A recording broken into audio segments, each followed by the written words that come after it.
hati yang terluka, hati yang gak baik-baik saja. Karena Dia paling tahu cara untuk memulihkan hatimu.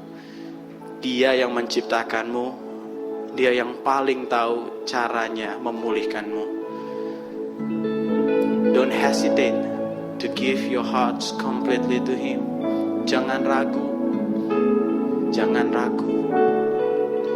As you pray, offer your hearts to God right now. Holy Spirit, come and take our hearts.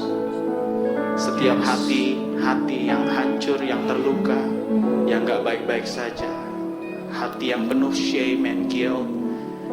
Holy Spirit, just take that heart, that heart, that heart. Take that heart. Ambil hati itu Tuhan, hati itu. Yang ini juga, yang ini juga. We give it to you. Yes. To the one who gave it all to us. Tuhan, sekarang gantikan hati yang baru Tuhan. Bukan hati yang keras, tapi hati yang lembut. Yes. Not the heart of stone, but the heart of flesh. Amen. Aku berdoa saat ini Roh Kudus, berikan hati yang baru. Yes. Rasakan itu saat ini di hatimu. Yes. Holy Spirit, give us a new heart, new heart, the new heart, the new heart, the new heart. Hati yang mau taat, hati yang bertobat. Taruhkan itu ya Roh Kudus saat ini. Buat setiap kami, buat setiap kami. Gak ada yang tahu keadaan kami. Orang kiri kanan pun gak tahu. Tapi Tuhan, Engkau yang bertahta di tempat yang tinggi. Engkau juga bertahta di hati yang hancur. Itulah Tuhan yang kita sembah dalam nama Yesus. Roh Kudus, pulihkan setiap hati. Karena dari situ terpancar kehidupan. Biar hati kami, hati yang baru. Dan di tahun 2026 ini, dari situlah terpancar kehidupan yang berbeda dengan tahun sebelumnya. Roh Kudus, urapi kami saat kami dengar firman. Biar kami dengar suara Roh Kudus. Saat kami baca firman, biar kami ketemu Tuhan.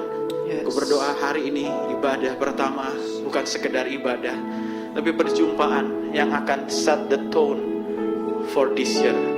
Akan menentukan sebuah irama yang akan memulai tahun 2026 ini.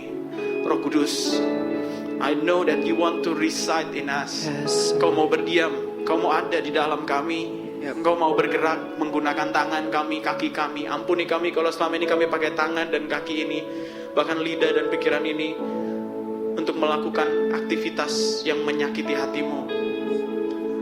Tapi hari ini kami mau bilang, Roh Kudus, dwell in my heart, reside in me, hear your temple. Ini baitmu, tinggallah di sini. Ini tanganmu, pakailah. Ini kakimu, pakailah. Ini lidahku, pakailah. Ini pikiranku, pakailah. Yes. Supaya kami yang lama mati dan yang baru hidup.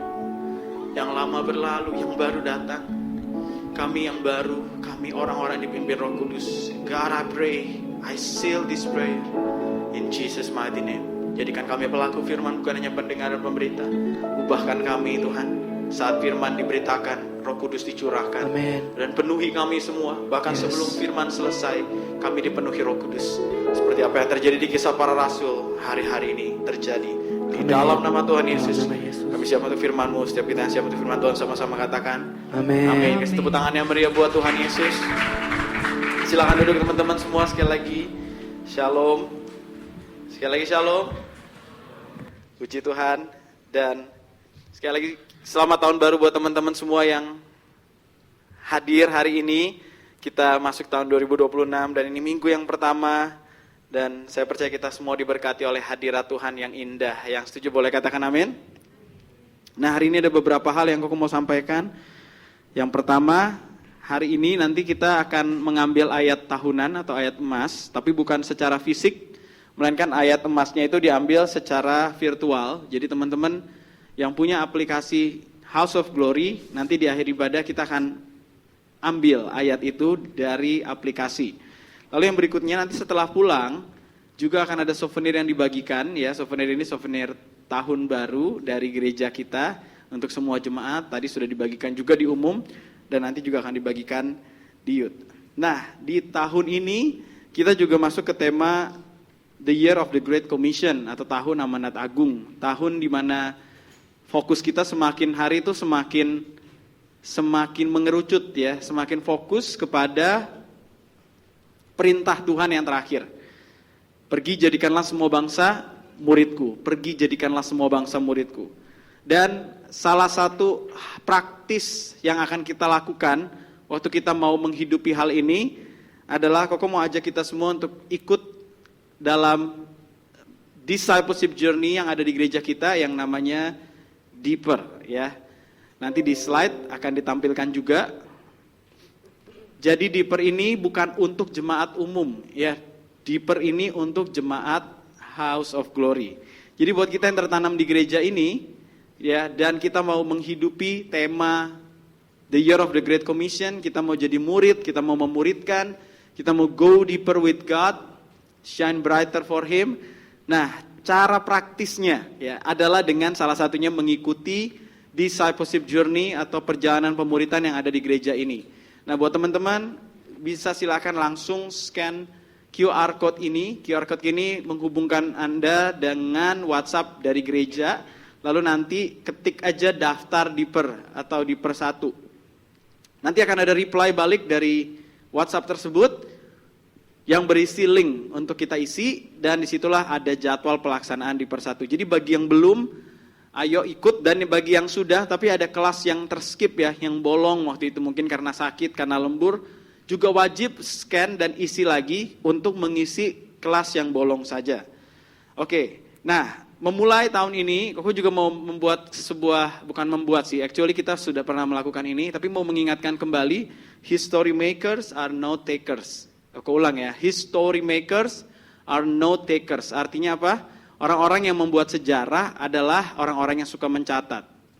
Sekali lagi, history makers are note takers ya. Salah satu orang-orang pembuat sejarah adalah orang-orang yang menuliskan Alkitab. Seandainya mereka tidak mencatat apa yang Yesus ajarkan, kita nggak punya dasar untuk mengenal Yesus hari ini. But they are history makers because they are note takers.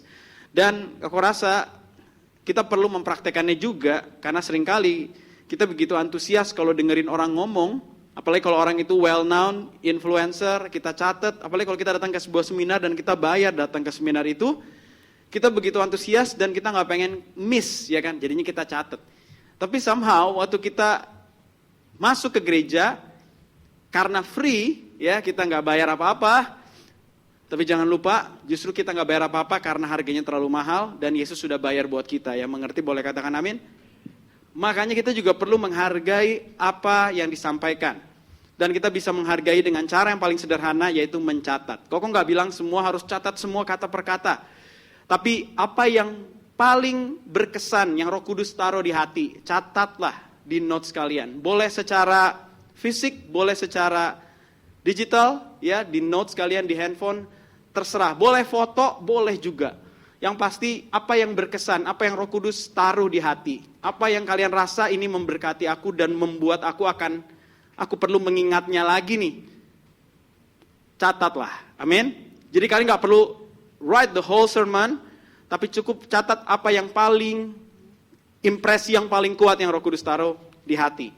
Dan kita akan mulai dari minggu ini dan setiap minggunya. Siapapun yang berkhotbah, kita sama-sama belajar untuk taking notes. Yang mengerti boleh katakan amin? Karena waktu kamu mencatat, kamu gak cuma dengar, melihat, tapi kamu menuliskan. Waktu kamu menuliskan, semua informasi yang kamu lihat dan dengar tadi itu melalui otakmu untuk kamu tuliskan. Kamu akan lebih mudah mengingatnya dibandingkan kamu cuma melihat atau mendengar saja. Oke, dan hari ini kita akan mulai satu series yang baru judulnya Fast Forward. The idea is, ini bukan tentang gimana tahun 2026 kita ngebut lebih kencang gitu ya. Atau gimana membuat Tuhan bergerak lebih cepat di tahun 2026. Bukan itu, that is not the idea. Percayalah Tuhan gak pernah terlambat dan gak pernah terlalu cepat. Yang setuju katakan amin. God's timing always perfect, always on time. Jadi ini bukan tentang mengubah Tuhan supaya jadi lebih cepat tolongin saya, atau lebih cepat mempromosikan saya, atau menambah follower saya, atau membuat saya semakin sukses. This is not about that. Ya, jadi fast forward apa sih? Coba bayangin kalau kamu naik mobil, yang mobil ini didesain untuk ngebut nih sebenarnya ya. Tapi bayangin waktu kamu mau pakai mobil ini untuk ngebut, ternyata jalanan yang penuh dengan obstacle. Obstacle itu hambatan-hambatan ya. Ada penutup jalan di situ, ada polisi tidur di situ, ya. Terus ada jalan-jalannya rusak, ada kon, tahu ya kon yang warna orange segitiga itu, ya kan ada di situ. Kalian punya mobil yang bisa ngebut, nggak bisa moving forward faster, bukan karena mobilnya kurang bagus, tapi karena banyak hambatan-hambatannya. Nah, fast forward, sekali lagi bukan bicara tentang Tuhan jadi lebih cepat menolong kita, tapi ini bicara tentang bagaimana menyingkirkan penghalang-penghalang tadi yang ada di dalam diri kita, supaya kita bisa moving forward faster in this year. Yang mengerti boleh katakan amin. Dan fast di sini juga berarti fasting atau puasa. Katakan puasa. Yuk kita lihat sama-sama, dia ambil dari Lukas 4 ayat 1 sampai 2. Koko akan bacain, teman-teman bisa lihat di depan. Then Jesus full of the Holy Spirit. Katakan full. Full of the Holy Spirit. Berarti Roh Kudus penuh di dalam dia. Written from the Jordan River, he was led by the Spirit in the wilderness. Roh Kudus yang memenuhi dia, memimpin dia. Roh Kudus yang memenuhi kita akan memimpin kita. Tapi dipenuhi Roh Kudus bukan berarti selalu dipimpin ke tempat yang nyaman. Sekali lagi, dipenuhi Roh Kudus bukan berarti selalu dipimpin ke tempat yang nyaman. Dipimpin, bahkan di sini ditulis, led by the Spirit in the wilderness where he was tempted. Ya, jadi Roh Kudus yang memenuhi Yesus malah memimpin Yesus ke sebuah kondisi di mana dia akan dicobai oleh iblis for 40 days. Dulu waktu Koko baca, Koko pikir gini, Yesus puasa 40 hari, ya setelah itu di akhir hari dicobai gitu ya. Tapi sebenarnya enggak. Selama 40 hari, Yesus terus-menerus dicobai oleh iblis. Dan dalam kondisi itu Yesus sedang mengambil puasa. Di sini ditulis, Jesus ate nothing all that time and become very hungry. Di Matius 4, kalau tadi Lukas 4, Matius 4 juga mencatat cerita yang sama. Jadi kita akan lihat Matius 4 dan Lukas 4 sepanjang sermon hari ini. Di Lukas 4 tidak ditulis kata fasting, tapi di Matius 4 ditulis kata puasa. Maka Yesus dibawa oleh Roh ke padang gurun untuk dicobai iblis. Dan setelah berpuasa, sekali lagi katakan berpuasa. Kurang semangat. Berpuasa. Berpuasa. Iya, berpuasa ya. 40 hari lamanya dan 40 malam, akhirnya laparlah Yesus. Jadi Yesus berpuasa di momen ini. Nah, kalau kita lihat konteks dari ayat ini, sebelum kejadian ini adalah peristiwa di mana Yesus dibaptis. Ya, Yesus kembali dari Sungai Yordan. Yesus dibaptis di Sungai Yordan. Nah, banyak orang sering berkata begini, emang Yesus perlu dibaptis? Jawabannya adalah tidak, karena baptisan adalah tanda pertobatan dari orang berdosa. Pertanyaannya, apakah Yesus berdosa? Jawabannya tidak. Yesus live a perfect life, gak ada dosa, sinless man. Ya, tapi kenapa dia dibaptis? Berarti sebenarnya dia gak perlu dibaptis, tapi dia memberi diri untuk dibaptis oleh Yohanes Pembaptis. Karena apa? Jawabannya ada di Matius 3 ayat 15. Yesus bilang begini, waktu dia mau dibaptis, Yohanes Pembaptis itu langsung paise, ya. Bahasa Jerman, paise dia. Aduh, mailah, gitu ya enggak ya. Lalu Yesus menjawab, katanya kepadanya, biarlah hal itu, Yesus mau dibaptis, Yohanes Pembaptis bilang gini, aduh, kebalik nih, yang baptis justru harusnya aku dibaptis sama Yesus, bukan Yesus dibaptis Yohanes. Bahkan dia bilang gini, membuka tali kasutnya aja, sepatunya aja, aku gak layak.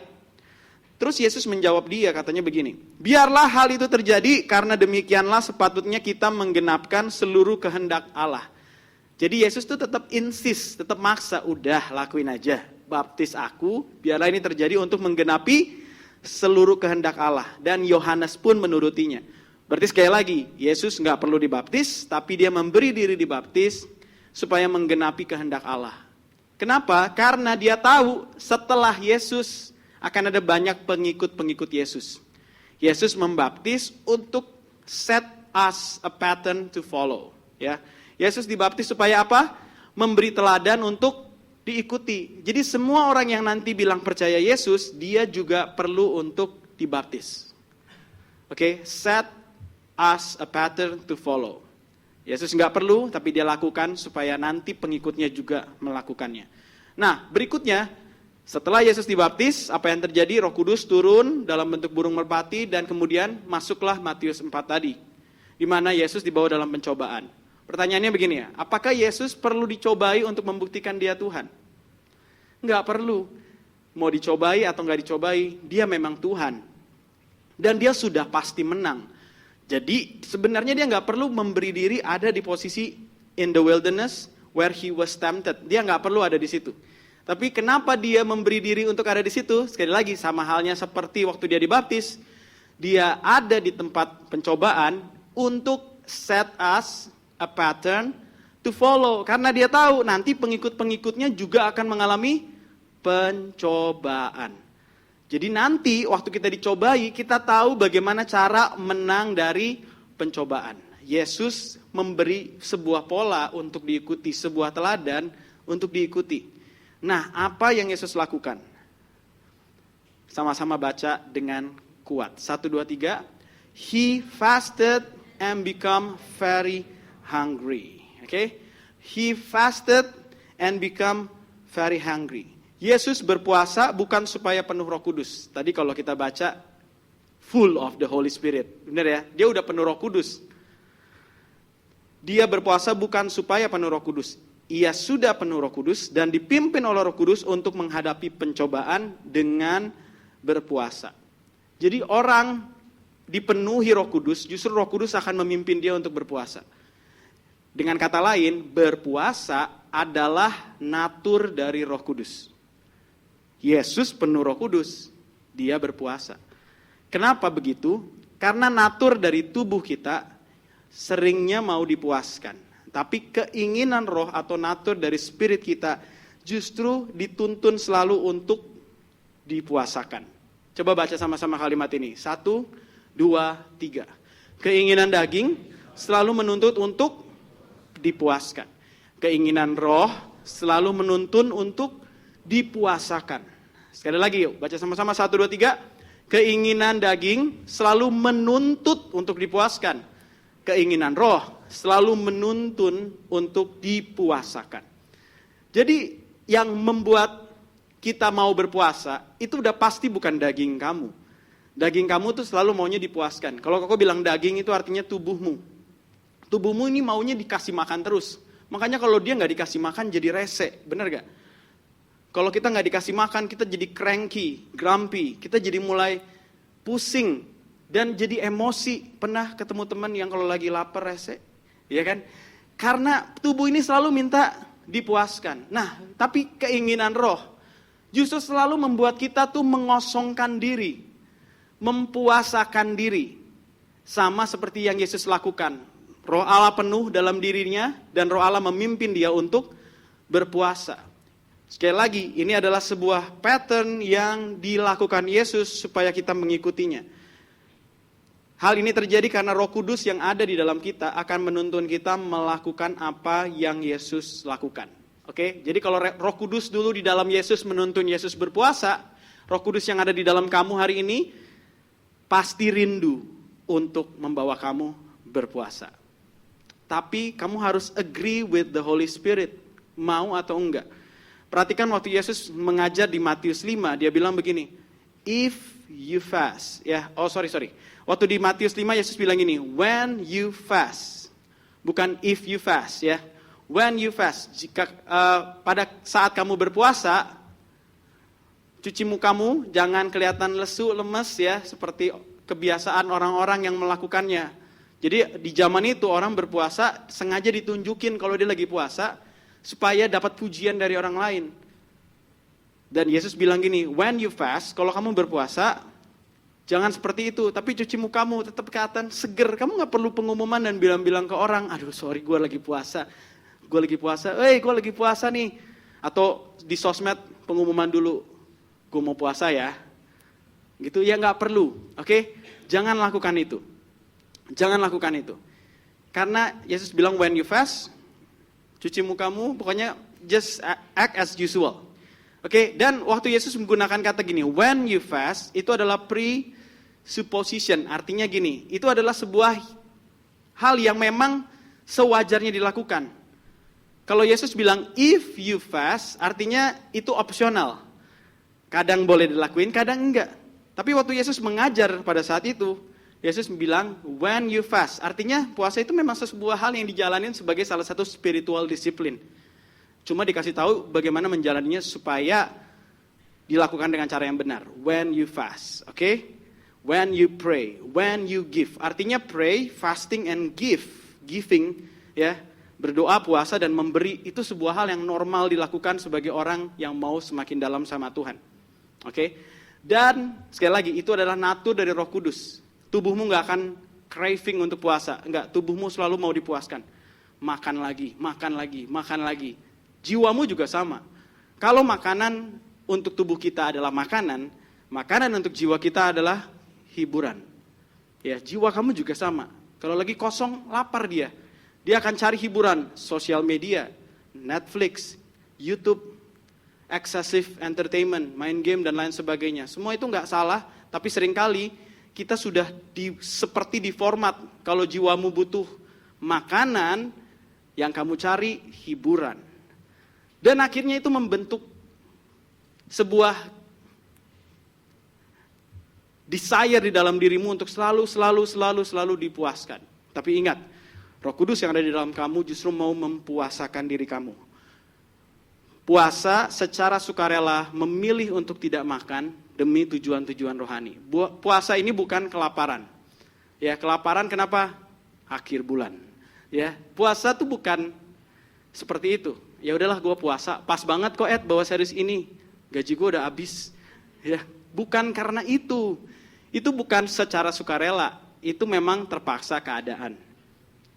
Tapi puasa adalah voluntarily abstaining from food. Secara sukarela aku bisa makan, tapi aku memilih nggak makan karena aku punya spiritual purposes. Aku punya tujuan-tujuan rohani. Fasting is not physical things, it is spiritual. Fasting is not starvation. Amen. Jadi fasting itu bukan kelaparan, tapi voluntarily abstaining from food for spiritual purposes. Untuk tujuan-tujuan rohani. Apa aja sih menurut Alkitab tujuan dari puasa? At least ada 2 biblical purposes of fasting. Yang pertama adalah humbling ourselves before God. Merendahkan diri di hadapan Tuhan. Dulu kita seringkali puasa kalau lagi ada mau acara. Ya, seakan-akan puasa itu salah satu SOP untuk health and event. Baik, kita mau ada acara nih, mau camp nih, puasa. Jadi kita puasa cuma karena acara. Kita puasa kayak seakan-akan mengajukan sebuah proposal minta Tuhan tanda tangan supaya breakthrough terjadi. Sebenarnya bukan itu meaningnya. Puasa itu bicara tentang mengubah kita, bukan mengubah Tuhan. Amin. Karena Tuhan gak berubah dulu, sekarang, dan selamanya. Dia sudah baik dan dia akan tetap baik selama-lamanya. Firman Tuhan bilang gini, Mazmur 35 ayat 13, I humble myself with fasting. Ini kata-kata dari Daud. Aku merendahkan diri dengan berpuasa. Hati kamu gak kelihatan, tapi bisa jadi kelihatan waktu kamu ekspresikan. Sikap hati kamu gak kelihatan, tapi bisa jadi kelihatan waktu kamu ekspresikan. Waktu kamu bilang gini, aku mau rendahin hati. Terus gak ada yang kamu lakukan, then it's nothing. Orang yang sungguhan, humble himself, akan punya outer expression, ekspresi di luar. Yaitu dengan berpuasa. Bahkan yang menarik nih, di 1 Raja-Raja 21, cerita tentang Raja Ahab ditegur oleh Tuhan, oleh Elia. Ya. Lalu kemudian, Elia tuh kira-kira datang dengan memberikan teguran kepada raja ini, pokoknya kamu akan menerima sebuah hukuman dari Tuhan. Lalu si Raja Ahab ini, apa yang dia lakukan? He tore his clothes, put on sackcloth and fasted. Dia mengoyakkan bajunya, menaruh kain kabung, berkabung gitu ya, dan berpuasa. Nah perhatikan apa kata-kata Tuhan waktu melihat Ahab ini berpuasa. Then the word of the Lord came to Elijah, saying, do you see how Ahab has humbled himself before me? Jadi Tuhan tuh bilang gini, Elia, lihat nggak si Ahab itu merendahkan diri. Dia nggak bilang gini, Elia, lihat nggak si Ahab puasa, ya kan? Di sini nggak dibilang gitu kan? Do you see how Ahab has fasted for me? Enggak. Yang dilihat adalah apa yang dilakukan di dalam hatinya. Tapi ekspresi luarnya adalah nyata, yaitu dia berpuasa. Jadi waktu kita berpuasa nih, arti dari puasa itu sendiri atau tujuan dari puasa itu sendiri adalah we humble ourselves before God. Kita merendahkan hati di hadapan Tuhan. Kita merendahkan hati kita. Kita belajar untuk bilang begini, Tuhan, aku gak bisa lagi jalanin tahun 2026 ini dengan kekuatanku sendiri. I need you. And I really mean when I say it. Aku sungguhan waktu aku bilang ini. And I will show you the outer expression from the internal conviction. Dari dalam hatiku. Aku mau puasa. Paham ya? Apapun yang kalian hadapi hari-hari ini. Orang-orang yang merendahkan diri, Tuhan berikan kasih karunia. Ada firman Tuhan bilang begini. God opposes the proud but gives grace to the humble. Tuhan tuh menentang orang yang congkak, tapi mengasihani atau memberi kasih karunia kepada orang yang rendah hati. Sekali lagi, Tuhan memberi kasih karunia kepada orang yang rendah hati. Do you need God's grace today? Perlu nggak kamu kasih karunia? Tuhan, aku perlu your grace in my job, di pekerjaanku. Tuhan, aku perlu grace di keluargaku. Keluargaku berantakan. Our family needs your grace. Tuhan, aku butuh grace di hidupku. Umurku udah segini, gimana ini Tuhan? I need your grace. Okay, humble yourself. Amen. God opposes the proud, but give grace to the humble. Tuhan akan lihat waktu kita merendahkan hati, He gives grace to our life. Grace adalah sebuah pemberian yang sebenarnya kita nggak layak terima. Artinya itu anugerah yang membuat kita bisa sampai di titik yang kita pikir kita nggak akan pernah bisa sampai. But it is given to you. It is given to you because you humble yourself. Bukan karena kamu hebat. Bayangin ya, Yesus sendiri melakukan hal ini. Firman Tuhan bilang begini. Yesus kan Tuhan. Tapi dia humble himself. Dia puasa. Siapa kita hari ini kita nggak puasa? Yesus yang adalah Tuhan, Raja segala raja, showing an example to humble himself. Siapa kita? Yang bilang gini, I don't need this. Ini mah buat orang yang udah kepepet aja nih. Yang udah gak ada jalan keluar nih. Kalau Yesus berpuasa, kita berpuasa. Amin. Dan kalian tahu apa yang dilakukan Yesus? Perhatikan Filipi 2 ayat 8-10 bilang begini. Dalam keadaan sebagai manusia, ia telah merendahkan dirinya dan taat sampai mati, bahkan sampai mati di kayu salib. Perhatikan ayat berikut ini bilang gini. Itulah sebabnya Allah sangat meninggikan dia.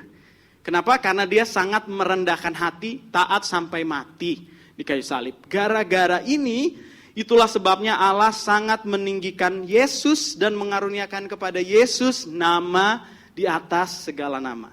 Lihat ya, jadi Yesus gak cuma bilang, ayo puasa, tapi dia melakukannya dan Bapa di sorga meninggikan Yesus. Bahkan dikaruniai nama di atas segala nama. Supaya dalam nama Yesus bertekuk lutut segala yang ada di langit, yang ada di bumi, dan di bawah bumi. Jadi this is the first purpose of fasting. Jadi kalau kamu mau memulai 2026 dengan petantang-petenteng, tahu ya? Bisa lah ini. Ya udah. Tapi kalau kamu mau memulai 2026 dengan God, I cannot do it without you. Aku gak bisa sampai di ujung tahun ini. Dan aku gak mau lagi mengulangi hal yang sama di tahun lalu. God, I need you. Humble yourself. And do fast. Amen. Lakukan fasting. Humble yourself. Dan kamu akan lihat God gives grace to the humble. Yang percaya katakan amin. Dan yang kedua, tujuan dari puasa adalah to stir up our spiritual hunger. Beberapa dari antara kita mungkin merasa gini, I don't have spiritual appetite. Aku nggak punya rasa lapar akan hal-hal rohani. Aku nggak tahu lagu pujian, kalau doa aku ketiduran. Ya, baca Alkitab nggak pernah selesai. Aku akan mulai di halaman yang sama lagi setiap kali. Kita akan terus merasa gini, I don't have spiritual appetite. If you want to stir up your spiritual hunger, do fast. Lakukan puasa. Kenapa? Yesus pernah ditanya sama ahli Taurat, orang Farisi, murid-murid Yohanes Pembaptis puasa. Murid-murid ahli Taurat, orang Farisi juga puasa. Murid Yesus kok nggak puasa sih? Terus Yesus bilang apa? Akan datang waktunya, apabila mempelai itu diambil dari mereka, pada waktu itulah mereka akan berpuasa. Dengan kata lain Yesus bilang gini, selama aku masih di dunia bersama murid-murid, mereka nggak puasa. Tapi nanti akan datang waktunya, aku naik ke surga, diambil dari orang-orang ini, tidak lagi ada di dunia physically, di saat itulah mereka akan berpuasa. Nah pertanyaannya sekarang, apakah timing itu sudah tiba? Yes, Yesus sudah nggak ada di dunia, Yesus sudah naik ke surga, duduk di sebelah kanan Allah Bapa, dan ini adalah waktu yang paling tepat untuk kita berpuasa. Pada saat Yesus tidak lagi ada di dunia ini, melainkan Roh Kudus diberikan di dalam diri kita. Tapi in other words, atau dengan kata lain, kapan kita berpuasa? Kita berpuasa saat kita merasa jauh dari Tuhan. Kok ngomong apa adanya? Jangan berpikir kamu pelayanan, kamu merasa dekat dengan Tuhan. Banyak kok orang yang melayani, tapi merasa jauh dari Tuhan. Kalau kamu merasakan hal itu, solusinya tuh bukan aku berhenti pelayanan. Solusinya bukan aku pindah ke gereja deh, yang lain, yang cocok gitu sama aku. Bukan itu. If that is internal problem, the solution should be internal. Ya, kalau kamu mau beresin masalah internal, jangan pakai solusi eksternal. Pindah gereja itu solusi eksternal. Pindah kul itu solusi eksternal.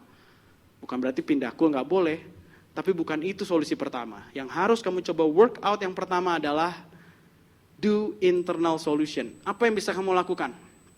Berpuasa. Kalau kamu ngerasa jauh dari Tuhan, itu momen, itu timing yang terbaik for you to start fast. Waktu kamu lapar secara jasmani, itu sebuah pengingat bahwa kamu mau lapar secara rohani. Amin. Waktu kamu lapar nih, kamu puasa ya, kamu pasti akan ada di momen di mana perutmu itu udah punya schedule-nya nih. Dia akan meminta, mana nih jam segini woi. Ngemil kayak minimal gitu ya. Dan itu akan membuat kamu merasa gak nyaman. Tapi setiap kali kamu berpuasa, dan momen itu tiba, that hunger strike comes gitu ya.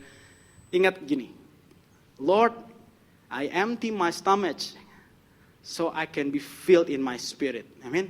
Aku kosongkan perutku, biarlah ini jadi pengingat for me to stir up my spiritual hunger. Supaya aku makin lapar akan Tuhan. Supaya aku justru sengaja Tuhan, karena aku tahu Roh selalu mau menuntun aku untuk mempuasakan diri. I'm hungry for you. I'm hungry for you. I'm hungry for you. Lakukan itu, perkatakan itu saat kamu berpuasa. Because this will stir up your spiritual hunger for God. In fasting, our stomach is empty. Ya, dikosongin perutnya supaya rohmu dipenuhi. Tentunya ya, ini nggak otomatis terjadi. Kita akan lihat prinsipnya. Apa yang terjadi? Selanjutnya nih, setelah tadi dibilang ini, Jesus fasted and become very hungry. Jadi kalau kamu puasa, for sure you will hungry. Ya, jangan bilang ya kalau puasa nggak enak nih kok. Ya pasti nggak enak lah. Yesus saja berpuasa dan menjadi very hungry. Dia sangat lapar. Untuk kamu berpuasa, di sini kok mau ngomongin juga ya, for the youth especially, buat teman-teman yang youth, kita akan berpuasa bukan cuma makan. Kita akan berpuasa sosial media. Yang perlu dipuasakan bukan cuma tubuh kamu, tapi juga jiwa kamu. Kalau kamu bekerja di area sosial media, kamu harus ngepost, silakan saja untuk ngepost, tapi bukan doom scrolling. Ya, setelah ngepost, ya udah. Ya, setelah ngepost kamu keluar dari aplikasi itu. Bukan, wah sekalian, wih ada apa nih? Wih, balas dulu lah ini.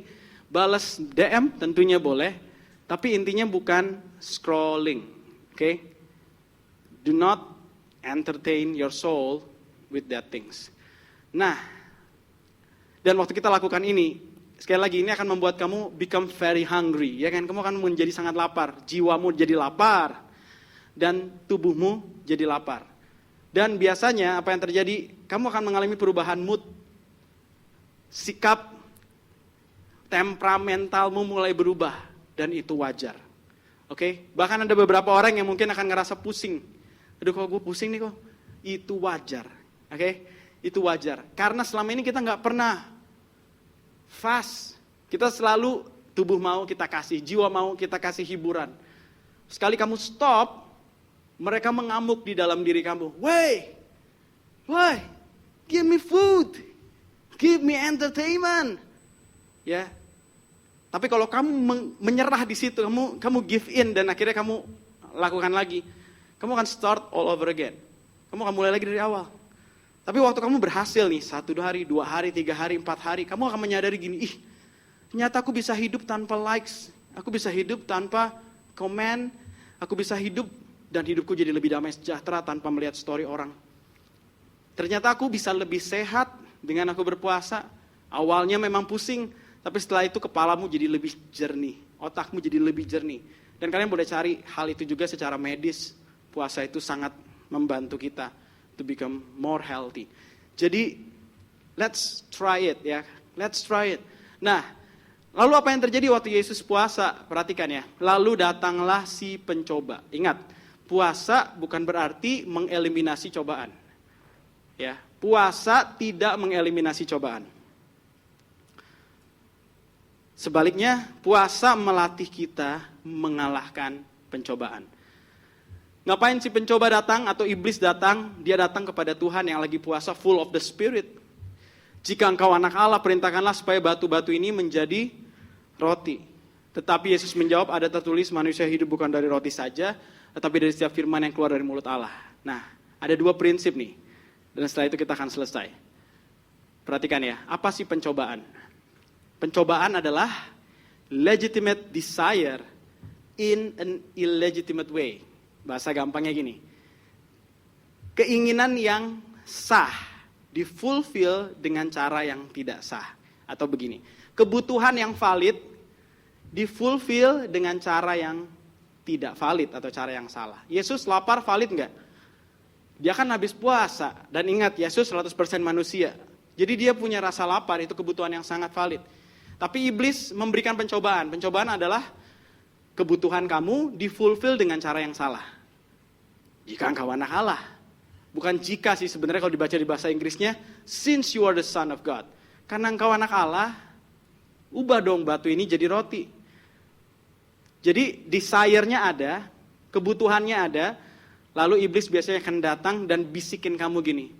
Lu kan lagi butuh penerimaan. Tuh ada cewek yang mau terima lu apa adanya. Udah. Lihat ya. Pencobaan selalu datang kayak gitu. Lu kan lagi butuh pengakuan. Pengakuannya valid gak? Bener gak? Butuh. Butuh. Kita butuh dihargai gak? Butuh. Butuh di value kan. Terus, tapi iblis akan datang dan bilang gini. Dia kasih solusi yang illegitimate. Gak sah. Gak bener.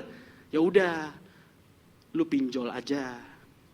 Beli tuh handphone, lu pasti diterima. Lihat ya, desire-nya nggak salah, tapi iblis akan datang dengan memberi jalan untuk kamu memenuhi desire itu dengan cara yang salah. Kamu butuh diterima, yes. Kamu butuh dihargai, yes. Kamu butuh diakui, yes. Dan iblis akan terus datang dan kasih solusi yang tidak valid, tidak legitimate ya, nggak benar. Dan perhatikan, itu pun dialami oleh Yesus. Jadi, apa yang puasa kerjakan saat kita menghadapi pencobaan? Sekali lagi, puasa tidak remove the temptation, but train us for the temptation. Sama-sama baca yuk. 1, 2, 3. Fasting is preparation for temptation. Sekali lagi, 1, 2, 3. Fasting is preparation for temptation. Aku sengaja taruh gambar Koko di depan. Enggak. Maksudnya gambar Koko ambil gambar itu, Koko taruh di situ. Ya. Apa yang Koko lakukan? Kalian tahu ya, bayangin atlet martial art, MMA nih, mixed martial art. Dia pergi ke gym bersama dengan trainernya, ya. Dan si trainernya atau coachnya akan bilang gini, sekarang kamu latihan ini, latihan itu. Oke, terus dia kasih beban yang berat, repetisi yang banyak. Tujuannya apa? Apakah si coach ini mau jadi musuhnya si atlet ini? Enggak, dia pelatih bukan musuh. Tapi dia melatih si atlet ini supaya dia siap menghadapi musuh yang sebenarnya. Begitu juga cara kerjanya puasa. Waktu kamu berpuasa, Roh Kudus ini jadi pelatihnya kamu. Dia bukan musuh. Dia bukan gak happy lihat kamu happy. Dia bukan gak happy lihat kamu makan kenyang dan enak. Dia bukan gak happy ngelihat kamu tuh nonton YouTube dan lihat sosmed. Dia juga mau kok. Tapi when it become excessive, kebanyakan, dan selalu kamu larinya ke situ, itu yang dia mau latih. Karena dia tahu kalau kamu nggak berlatih dan pencobaan itu datang, iblis datang, tiba-tiba di explore kamu muncul pornografi di IG kamu atau di TikTok kamu, you will fall into temptation. So that's why I prepare you for that warfare. Dan apa yang Roh Kudus lakukan waktu kita puasa? Dia melatih kamu. Dia cut semua hal yang datang untuk memuaskan tubuhmu dan jiwamu, supaya roh kamu menjadi lebih kuat dan dagingmu menjadi lebih lemah. Sehingga waktu temptation datang, roh ini bisa bilang gini, I say no to sin, enyah kau iblis, di dalam nama Yesus. Amin. Kita bisa punya itu. Kalau kita nggak pernah puasa, kita nggak pernah prepare ourselves for the temptation. Temptationnya datang nih, baru ngetok pintu, jatuh langsung. Rebah kita, give in to that sin. Tapi kalau kita berpuasa dan melatih diri kita, when the temptation come, and it will come. Oke, perhatikan ya. Waktu cobaannya datang, dan itu pasti datang. Itu akan datang di sepanjang tahun ini. Itu akan datang bahkan setelah kamu pulang dari ibadah ini, bahkan waktu kamu lagi di jalan. Jangan menjadi naif dan berkata, enggak lah, temptation datangnya nanti-nanti. It will come. Mungkin itu sudah datang dari hari pertama di tahun 2026. So you need to fast to prepare yourself for the temptation. Waktu kamu fasting, ingat Roh Kudus akan jadi coach kamu, dia akan kasih latihan-latihan yang berat, hal-hal yang gak nyaman, tujuannya to build up your faith muscle, supaya kamu bisa tonjokin itu iblis waktu dia datang dan say, I say no to sin. Yang mengerti boleh katakan amin. You will become stronger. Mungkin kamu secara fisik jadi lebih lemah, tapi secara roh, kamu jauh lebih kuat. Kamu jadi jauh lebih kuat. Berpuasa bukan hanya untuk tubuh, sekali lagi ya, tetapi untuk jiwa. Nah, perhatikan hal ini. Waktu kamu melihat diri kita ini adalah orang yang di dalamnya itu ada tubuh, jiwa, dan roh. Waktu kamu kenal Yesus, Roh Kudus ada di dalam kamu. Tapi Roh Kudus ini satu, oke? Sedangkan ada dua bagian lain yang namanya jiwa dan tubuh. Apa yang terjadi? Roh Kudus mau memimpin kamu. Supaya tahun 2026 ini segala yang baik yang Tuhan janjikan, tidak ada yang tidak digenapi, semuanya digenapi. Yang mau boleh katakan amin? Roh Kudus tahu itu, dia tahu firman, dia akan menuntun kamu pada seluruh kebenaran. Tapi dia nggak mau seret kamu. Dia mau kamu bekerja sama dengan dia, agree with His Spirit. Nah, waktu kamu tidak mempersiapkan diri for the temptation, apa yang terjadi? Tubuh yang selalu dipuaskan, jiwa yang selalu dipuaskan dengan semua entertainment tadi, itu membuat gini, datanglah si pencoba, dan waktu si pencoba itu datang, ingat ya, iblis ini mungkin datang mencobai kita dari luar kita, tapi di dalam kita ada traitor. Tahu ya, traitor itu pengkhianat. Pengkhianatnya apa? Tubuhmu dan jiwamu. Bayangkan apa yang terjadi waktu si pencoba datang. Tubuh dan jiwamu yang gak pernah terlatih ini give in. Roh ini penurut, tetapi daging lemah. Roh itu akan nuntun kamu, tapi daging akan terus melemahkan kamu. Gak heran kerohanian kita terus naik turun. Apa yang terjadi? Waktu kamu berpuasa, tubuhmu seperti ditinggalkan, dan itu bagus. You know, kita punya istilah gini, crucify the flesh. Ya, daging itu disalibkan, ya kan? Kan gak beneran kita disalib kan? Kalian tahu apa yang bisa kita lakukan untuk menyalibkan si daging ini? Puasa. Di sini kalau ada yang pernah jatuh dalam dosa yang deal with your body, dosa seksual, dosa itu sudah nempel di tubuhmu. Makanya tubuh ini seringkali meminta hal yang sama lagi. Karena kita pernah jatuh di dosa itu dan kita tahu dosa itu membuat kita jadi punya core memory. Enak ya dosa itu. Mungkin rokok juga termasuk salah satunya. Wah enak ya. Mulut kita, badan kita terus lapar nih. Mau dipuaskan kan. Nah waktu kamu puasa, you crucify the flesh. Kamu menyalibkan dagingmu. Dan akhirnya waktu kamu puasa secara sosmed, ini yang terjadi. Jiwamu gak bisa lari ke sana. Koko kenapa tekankan soal sosmed? Karena Koko udah merasakan, Koko pernah puasa, tapi Koko gak puasa sosmed. Dan di saat yang berbeda, Koko puasa dan Koko puasa sosmed juga. Puasa makan dan sosmed. Ternyata memang a huge difference. Ya perbedaannya besar banget. Waktu kamu gak puasa sosmed, waktu jam makan, apa yang kamu lakukan? Buka HP. Ya kan? Gak bisa makan nih. Ada deh. Scrolling, ya kan? Killing the time. Dan jamnya buka, puji Tuhan. Terima kasih Tuhan. Udah jam buka puasa. Haleluya. Nothing happen. Ya mungkin kita puasa secara fisik kita ngalamin, tapi jujur secara jiwa kita malah jadi obesitas, iya gak? Secara fisik kita stop makanannya, tapi secara jiwa jadi obes. Karena kita kasih excessive entertainment. Nah udah daripada killing time you. Makanya akhirnya jiwa kita tetap aja gak bersatu dengan roh. Nah waktu kamu mau berpuasa, ini yang terjadi. When the flesh is loud, temptation is strong. When the flesh is quieted through fasting. Waktu dagingmu disunyikan, disenyapkan dengan berpuasa, the spirit is stronger. Dan itu yang akan memimpin kamu untuk tidak melakukan kesalahan yang sama. Nah part yang terakhir, masih ayat yang sama. Apa yang disampaikan oleh iblis? Perintahkanlah supaya batu-batu ini menjadi roti. Kenapa iblis menggunakan ini sebagai pencobaan pertama? Baik Matius 4 atau Lukas 4, urutan ini memang muncul duluan. Kalian tahu kenapa? Karena iblis pernah menggunakan trik yang sama dan berhasil menjatuhkan the first sinless man yang namanya Adam. Ingat, Adam jatuh karena apa? Makan. Adam dicobai. Sinless loh Adam pada saat itu, dia gak berdosa. Dicobai karena makan. Iblis menggunakan trik yang sama untuk mencobai the second sinless man. Manusia yang tidak berdosa nomor 2 setelah Adam yang ada di dunia pada saat itu adalah Yesus. Aku pernah jatuhkan yang pertama, aku jatuhkan lagi yang kedua. Dan apa yang terjadi? Dia menggunakan perkataan, perintahkanlah supaya batu-batu ini jadi roti. Tapi perhatikan jawaban Yesus.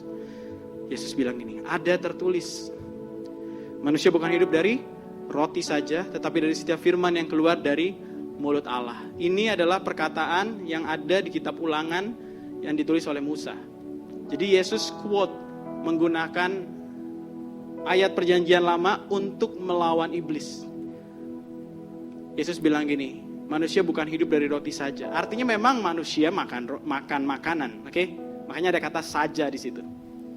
Tapi manusia bukan hidup dari roti saja, tapi dari setiap firman yang keluar dari mulut Allah. Ini yang terjadi waktu kamu berpuasa, dagingmu senyap, ya. You silent your flesh. Dan saat kamu lapar secara jasmani, apa yang kamu lakukan? Makan makanan rohani. Baca Alkitab. Manusia tidak hidup dari roti saja, melainkan dari setiap firman yang keluar dari mulut Allah. Jadi waktu kamu lapar, waktu kamu lagi puasa nih, jangan buka sosmed, buka Alkitab. Dan bilang gini, man shall not live by bread alone, but by the every word that comes from the mouth of God. Now I will feast on God. Aku akan makan firman Allah. Oke? Ya kalian gak perlu teriak-teriak juga ngomongnya. Ya, nanti teman kalian, kenapa lu? Enggak. Lu mau makan itu? Enggak. Ya, mau baca. Ya. Replace the eating time with reading time. Oke? Replace the eating time with reading time. Coba praktekin. ini kamu akan jadi kaum 1%. Ya. Jika kamu melakukan hal ini gitu ya. Karena nggak banyak orang yang mau menyalibkan dagingnya. Ya kita nyanyikan, crucify my flesh with yours. That my new life might be secure. Puasa, enggak lah. If you want to crucify your flesh, bilang ini nanti, oke. Setiap kali lapar jam 12 ya, aku baca Alkitab. Pokoknya jam kamu makan, kamu baca Alkitab. Mana manusia gak hidup dari makanan saja, tapi dari setiap firman yang keluar dari mulut Allah. It will sustain you more than physical food. Itu akan membuat kamu bertumbuh menjadi kuat. Ingat ya, kamu gak puasa untuk selamanya kok. Amin. Jangan, oke? Gak berpuasa untuk selamanya. Tapi kita perlu buat sebuah pola sehingga hidup kita, tubuh kita, jiwa kita ini terbiasa. Ya, Koko juga nggak puasa tiap kali, maksudnya tiap hari gitu ya. Tapi Koko ambil waktu. Kayak kemarin ambil waktu 3 hari, ambil waktu 7 hari, ambil waktu 21 hari. Koko lakukan itu supaya Koko membentuk bukan badan ini yang dikte atau memimpin, tapi roh yang memimpin. Karena roh selalu mau memimpin kita untuk berpuasa, dengar ya. Jadi Koko buat ini jadi sebuah habit. Kamu bisa jadikan ini sebuah pattern. Setiap awal masuk bulan baru kah? Setiap awal masuk tahun baru kah? Atau setiap kamu mau menghadapi sesuatu nih. Wah, aku tahu nih, aku akan menghadapi sesuatu. Tuhan, I'm humble myself. Ingat puasa tadi? Humbling yourself before God. Oke? Tuhan, aku nggak bisa. Tolong aku Tuhan. Jadikan sebuah pattern. Lama-lama kamu akan melihat ya, rohmu akan selalu lebih sering lagi craving for that fasting. Karena kamu tahu di situ, wah, dan yang paling menarik ya, kamu akan mulai melihat appetite rohani kamu bertambah dan desire kamu untuk flesh, untuk keinginan daging berkurang. Itu akan terjadi. Tubuh kamu seperti di-reset oleh Roh Kudus. Karena by design sebenarnya kita tidak diciptakan dengan tubuh yang berdosa. Tapi karena dosa masuk, Adam turun, menurun, akhirnya dosa masuk ke hidup manusia. Tapi roh kita kan sudah dikuduskan oleh Roh Kudus. Roh Kudus ini gak mau cuman sendirian yang kudus. Dia mau kudusin jiwa kamu dan juga tubuh kamu. Dan dia mulai mempraktekkan itu dengan addressing our body and soul with fasting. Yang mengerti boleh katakan amin. Jadi yuk lakukan ini dan pegang prinsip yang terakhir ini. Fasting is replacing eating with reading God's word. Ya. Ada beberapa jenis puasa yang bisa kamu lakukan. Kalau kamu pemula, beginner, maksudnya belum pernah puasa gitu ya. Kamu boleh berpuasa dari makan malam terakhir. Misalkan kamu makan malam terakhir jam 8 malam, kamu besok pagi bangun kamu skip breakfast, nanti kamu buka puasa jam 12 siang. Ya, itu boleh. Ada yang mau berpuasa dari pagi ke sore juga boleh, 12 jam, tapi nggak ada lewatin jam tidur. Jadi dari pagi kamu makan misalkan jam 7, kamu nggak makan lagi nanti sampai jam 7 malam. Ya, atau kalau kamu udah biasa melakukannya, kamu bisa extend. Kamu bisa melakukan misalkan kamu puasa 20 jam dalam satu hari, ya. Jadi kamu cuma makan 1 kali. Jendela makanmu 4 jam, 20 jamnya kamu puasa. Possible nggak? Possible, tapi jangan langsung ekstrim. Ya, kalian bisa mulai dari yang paling simple, yang paling suitable buat kalian. Kok tahu setiap kita beda-beda. Kalau misalkan ada di antara kita yang bakal perjalanan keluar kota dalam beberapa hari ke depan, kamu bisa consider untuk mencari jenis puasa atau jam puasa yang paling cocok buat kamu. Ya, jadi kita akan lakukan puasa. Koko mengajak ya, kita akan lakukan puasa selama 21 hari, start tanggal 5 Januari sampai 25 Januari. Nah sekali lagi, kenapa kok sepanjang itu? Karena Koko tahu nih, ada yang akan mulai di tengah, akan ada yang mulai nanti di minggu yang terakhir, karena dia baru dengar, oh apa nih? Oh iya, oke, aku baru mau mulai. Dan ada yang sudah dengar dari sekarang, tapi mungkin di tengah jalan akan fail. Jadi ada waktu untuk terus mencoba. Dan perhatikan, puasa gak membuat kamu jadi lebih rohani. Ingat ya, puasa membuat kamu jadi lebih rendah hati. Karena puasa esensinya adalah to humble yourself, not exalt yourself. Jadi puasalah dengan timing, jam yang suitable buat kamu, dan yang ini Koko tambahin. Sekalipun kamu sudah lewat jam puasa, my suggestion, ya suggestion ini berarti saran, tetap tidak usah buka sosial media. Kecuali memang ada hal-hal tertentu berkaitan dengan kamu harus posting sesuatu, tugas atau pekerjaan, atau ada chat yang masuk dan kamu harus balas, silakan. Ini suggestion ya, tapi kalau kamu mau melihat efeknya lebih optimal, do fast for social media, totally 24 hours, 21 days, ya, 21 days, 21 hari. Dan susah kan? Kayaknya lebih gampang makan kan? Iya kan? Lebih gampang, makan lebih gampang kok. Tapi kalau sosmed lebih susah. That's why kamu akan lihat deh. When you replace your eating social media with reading, kamu akan kaget, ternyata aku punya banyak waktu baca Alkitab. Selama ini aku bilang aku gak punya waktu kok baca Alkitab. Sibuk kali aku kok. Tapi pas kamu lakukan ini, kamu akan lihat, wih, I have much time to read the God's Word. Dan aku akan tutup dengan ini. Marilah kita menanggalkan semua beban dan dosa yang begitu merintangi kita. Jadi ada dua hal yang selalu membuat kamu gak bisa fast forward. Namanya beban, dan yang kedua namanya dosa. Dosa berarti sesuatu yang melanggar perintah Tuhan. Ya. Tapi ada yang namanya beban. Beban ini bicara soal mungkin luka yang kamu alami. Kamu tahu, ini yang buat kamu gak bisa fast forward. You cannot moving forward faster. Bukan karena kendaraanmu kurang canggih, tapi banyak sekali halangan-halangan di jalan itu. Seakan-akan kamu sudah tahu jalan yang Tuhan siapkan, tapi kamu gak bisa melesat dengan cepat. Karena ada banyak obstacle yang membuat kamu tuh gak bisa fast forward. Please start this year removing hal-hal ini. Amin. Mulailah tahun ini dengan menyingkirkan hal-hal ini. Singkirkan beban. Oke. Kesakitan hati kepada orang lain. Singkirkan. Overthinkingmu karena apa yang orang lain bilang. Singkirkan. Dosa yang begitu merintangi. Singkirkan. You will see your life will move faster. Karena ini akan terjadi waktu kamu makan firman Tuhan as your daily bread. Kita baca sama-sama yuk. 1, 2, 3. Truth's shining light guides me in my choices and decision. The revelation of your word makes my pathway clear. Bahasa Indonesianya ya. Firman-Mu adalah pelita bagi kakiku dan terang bagi jalanku. Nah, di sini dibilang begini, kebenaran firman ini menyinari, membimbing kamu, guides me in my choices and decision. Setiap hari kita harus buat keputusan. Berapa banyak keputusan yang kita buat membuat kita mutar. Kalian pernah pakai Google Maps, disuruh ke kiri, kita lurus. Akhirnya di reroute. Sekali lagi, itu yang bikin kita terlambat. Rutenya sudah dikasih tahu. Anggaplah Google Maps ini adalah firman Tuhan. Google Maps sudah kasih tahu, the word, the shine of His truth already guides your choices and decision. Tapi waktu kamu bilang ini, enggak lah, kayaknya salah nih. Kayaknya kali ini aku melakukan apa yang aku mau deh. Kali ini aku gak ikut ini ya. Terus kamu jalan. Mau terjadi apa? Kamu rerouting. Kamu harus muter. Tiba-tiba remaining time untuk sampai ke tempat tujuannya nambah. You don't move forward faster. You become slower.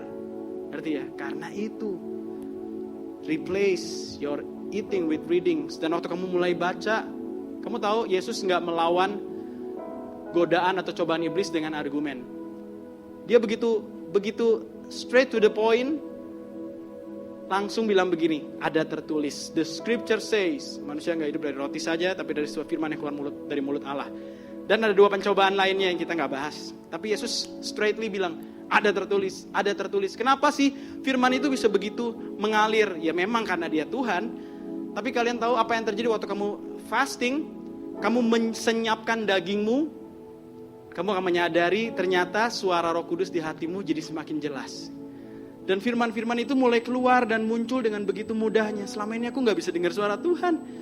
Bukan karena dia gak bicara, tapi karena terlalu banyak noise di pikiranmu, karena sosial media yang kamu lihat tiap hari. Waktu kamu replace with the God's word, eating with the reading of God's word, kamu akan melihat ya, the voice of the Holy Spirit becomes more clear for you. Amin. Dan ini akan guide your way, choices, decision, and makes your pathway clear. Yang mau boleh katakan amin. Kau berdoa 2026 ini, kalian akan mengalami progress yang semakin fast for God's glory. Amin. Karena perubahan hidup kalian jadi salah satu kesaksian yang kuat untuk membuat orang gak kenal Tuhan jadi bisa kenal Tuhan. Itu gak bisa disangkal. Mereka bisa debatin nih, Yesus makan babi sih gitu ya, Yesus gak makan babi berarti Yesus Muslim dan lain sebagainya deh. Orang bisa debatin ini nih, tapi orang gak bisa mendinai perubahan hidupmu. Yang mengerti katakan amin. Mereka mungkin bisa debatin ini, tapi dia gak bisa debatin kalau hidupmu udah berubah. Itu yang bikin mereka, wow, I long to know that kind of Jesus that you serve, that change your life. Aku mau kenal Yesus itu. So, starting tomorrow, 5-25 kok mau ajak. Kalaupun kalian ada yang ngerasa gini, kok gimana ya? Just try. Kalau kamu nggak harus janji harus selesaikan 21 hari. Tapi you better try. Okay? You better try and find an experience for yourself. Nah, setiap hari akan ada devotion. Ya, jadi selain kamu baca Alkitab, kamu akan melihat devotion yang akan dikirim linknya nanti atau di-share linknya nanti dari story Instagram Shine. Jadi selama 21 hari, contoh ya ini day 1 fasting as a feast in devotion to God. Ini bahasa Indonesia, tapi nggak kelihatan di sini. Ya, lalu ada prayer point-nya, ada practical things to do. Ya, apa yang perlu aku lakukan? Kamu bisa lakukan itu waktu lagi apa? Waktu lagi jam makan dan kamu nggak bisa makan. Lakukan ini, baca Alkitab, berdoa. Take your solitude moment, cari tempat, cari waktu untuk kamu bisa sendirian. Dan you will see the connection with you and the Holy Spirit become stronger and stronger. Dan kita akan lakukan ini. Oke? Jadi selama 3 minggu ke depan kita akan bahas tentang fast forward. Dan aku berdoa kita semua bisa ikut sama-sama berpuasa. Jadi kita gak cuma mendengar, tapi kita melakukannya. 21 days of prayer and fasting. Bukan cuma berpuasa, ingat, tapi berdoa. So, for the summary, this is what we gonna do to start this year. We humble ourselves before God. Ya, kita merendahkan diri. God give grace to the humble. Tuhan memberikan kasih karunia kepada orang-orang yang merendahkan hati. I want that grace. Yang mau kasih karunia itu boleh angkat tangan yuk. Ya. I want that grace. Tuhan, aku mau kasih karunia itu. I will humble myself. Mungkin ada di antara kita yang ngerasa jauh dari Tuhan. Stir up your spiritual hunger. Bangkitkan lagi rasa lapar itu dengan berpuasa. Waktu kamu berpuasa, ambil waktu dan bilang gini sama Roh Kudus, Holy Spirit, I miss you. Holy Spirit, help me to experience you. Carry me, pimpin aku, bawa aku, gendong aku.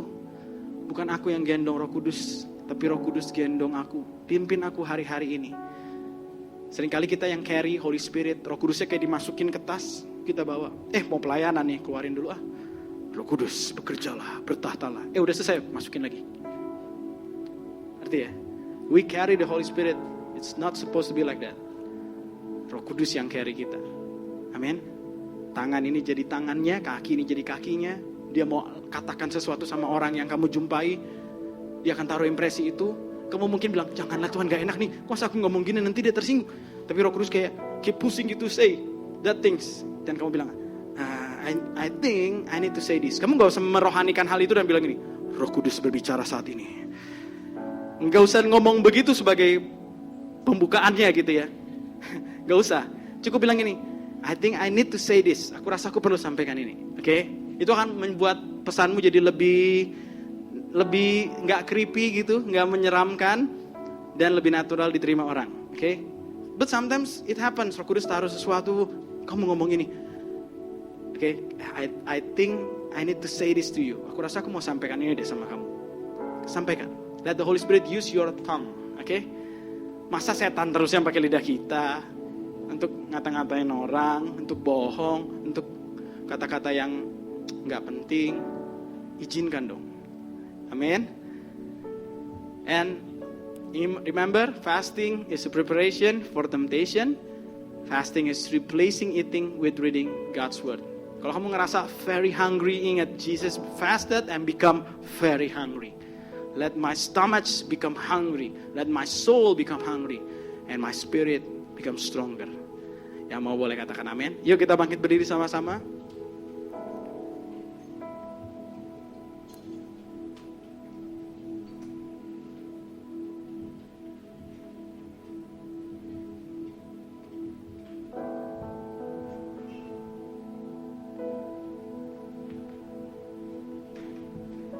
Kita akan masuk dalam perjamuan kudus.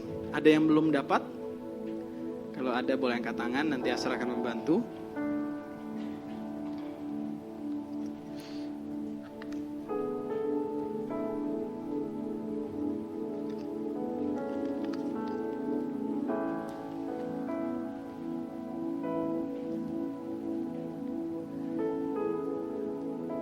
Mari sambil siapkan roti, kita berdoa. Tuhan Yesus, terima kasih. Roh Kudus, terima kasih. Kami mau memulai tahun ini dengan cara yang berbeda. Banyak orang memulai tahun baru dengan makan-makan. Tapi justru kami mau memulai tahun ini dengan menahan diri untuk makan. Karena ada tujuan rohani yang kami mau lakukan. Kami tahu buat manusia pada umumnya mungkin ini kebodohan. Mungkin ini hal yang gak penting. Mungkin ini terlihat sudah usang. Tapi kami tahu puasa ini bukan untuk supaya kami diselamatkan oleh Yesus. Kami diselamatkan bukan karena perbuatan baik. We know that. Kami diselamatkan karena iman. Through grace, by grace through faith. Dengan iman karena kasih karunia Tuhan. Tapi setelah diselamatkan, apa yang kamu lakukan tetap penting. Ini yang kami mau lakukan. Kami mau merendahkan hati, mengawali tahun ini dan bilang, Lord, I need your grace. Sama-sama yuk bilang, Lord, I need your grace. I need your grace. Aku butuh kasih karuniamu. Dan God gives grace to the humble.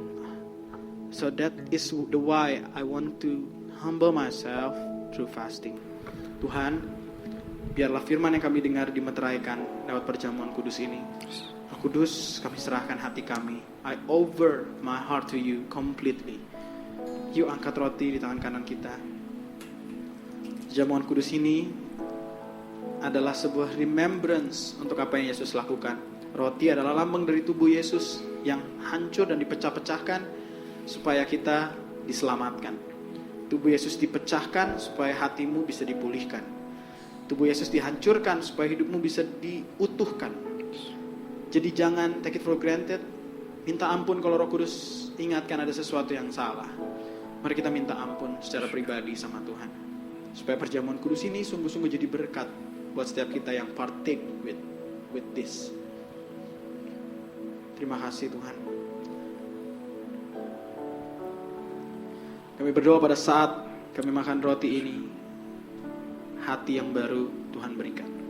Sebab apa yang telah kuteruskan kepadamu telah aku terima dari Tuhan, yaitu bahwa Tuhan Yesus pada malam waktu ia diserahkan mengambil roti, sesudah itu ia mengucap syukur atasnya, ia memecah-mecahkannya dan berkata, inilah tubuhku yang diserahkan bagi kamu, perbuatlah ini menjadi peringatan akan aku. Karena roti adalah satu, maka kita sekalipun banyak adalah satu tubuh. Karena kita semua mendapat bagian dalam roti yang satu itu. Bukankah roti yang kita pecah-pecahkan adalah persekutuan dengan tubuh Kristus? Mari kita makan di dalam nama Tuhan Yesus.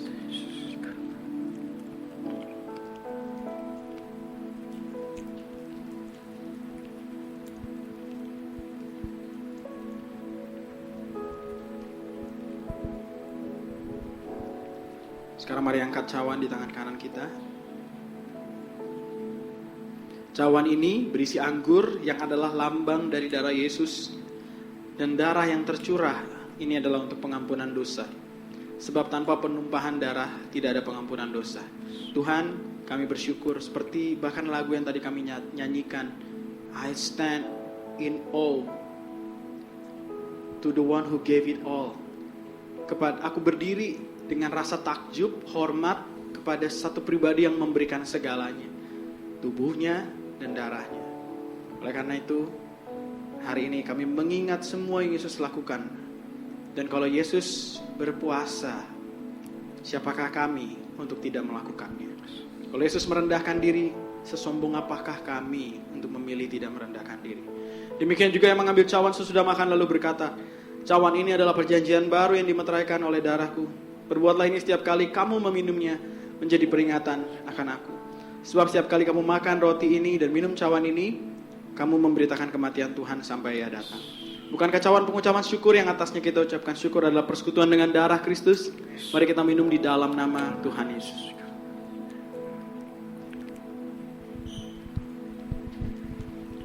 Mari angkat tanganmu. So what could I say? And what can I do? And what can I do? But offer this heart, oh God. But offer this heart, oh God. Completely to you. So what could I say? So what could I say? What can I do? And what could I do?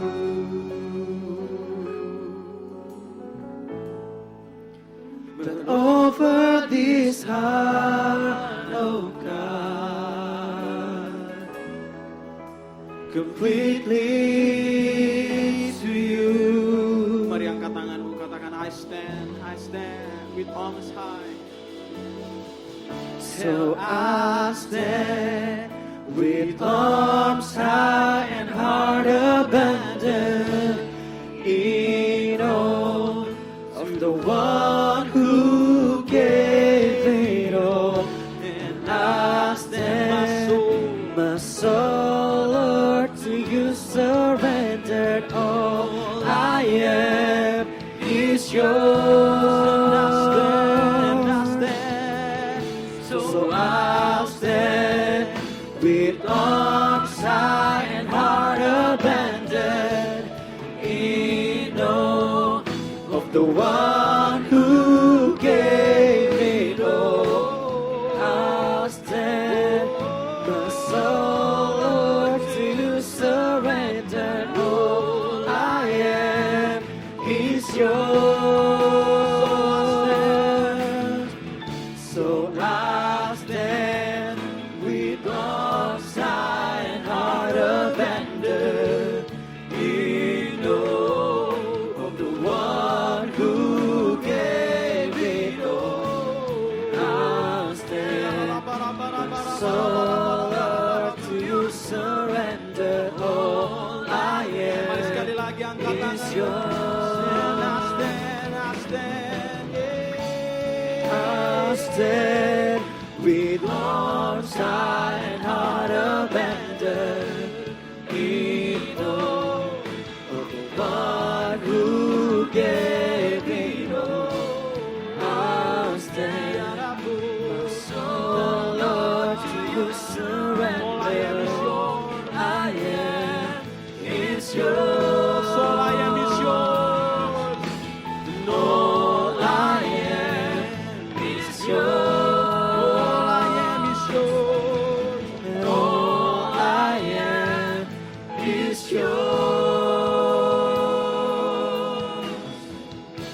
Bapak, terima kasih Tuhan buat hari ini. Kami mau memulai tahun ini dengan merendahkan hati kami. Kami akan belajar Tuhan menyalibkan daging dan juga jiwa kami, supaya Roh Kudus become stronger and louder.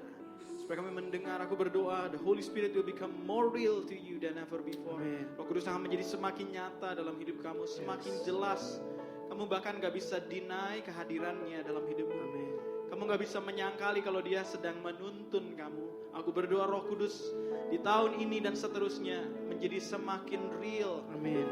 Because you are a person, not just a power. You are a person. Kau adalah pribadi, bukan kuasa. Dan biarlah pribadi itu berbicara dalam hidup kami. Dan juga kami boleh berbicara kepada pribadi itu. Untuk kami baca firman, Roh Kudus, enlighten our heart. Terangi hati kami, buat kami mengenal Tuhan dan jalan-jalan-Mu. Let the truth shine and guides our choices and decision, supaya kami gak terhambat sama beban dan dosa yang merintangi. Tapi kami boleh punya clear pathway di tahun 2026. Kami tahu clear pathway pun bukan berarti gak ada masalah. Tapi kami tahu masalahnya bukan dari dalam diri kami. Karena kami sudah remove hal-hal itu. Masalahnya tetap ada dari luar, tapi yang ada di dalam adalah Roh Kudus yang memimpin. We want the Holy Spirit to sit on the driver's seat. Kami mau Roh Kudus yang duduk di kursi yang membawa kendaraan hidup kami. Bukan di back seat, bukan di belakang, bukan di kursi belakang, tapi di depan.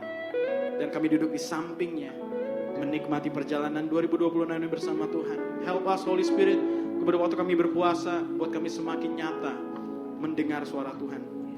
Tuhan, aku berdoa juga untuk ayat yang akan kami ambil melalui virtual dari aplikasi. Tuhan, urapi dan berkati supaya ayat ini jadi sebuah message dari Tuhan untuk kami menawali tahun 2026 ini. Tuhan, terima kasih. Bahkan di minggu yang pertama ini juga kami mau membawa persembahan persepuluhan kami. Kiranya Tuhan memberkati setiap tangan-tangan yang membawa, karena kami tahu semua yang kami punya bukan cuma 10, tapi the whole thing, 100% hidup kami milik Tuhan.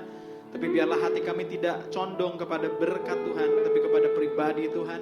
Dan kami bawa 10% perpuluhan kami kembalikan karena ini milik-Mu. Dan kami mau terus menjadi miliknya Tuhan. Terima kasih Tuhan, berkati hanya di dalam nama Tuhan Yesus. Mari setiap kita juga angkat tangan-Mu dan terima berkat dari Tuhan.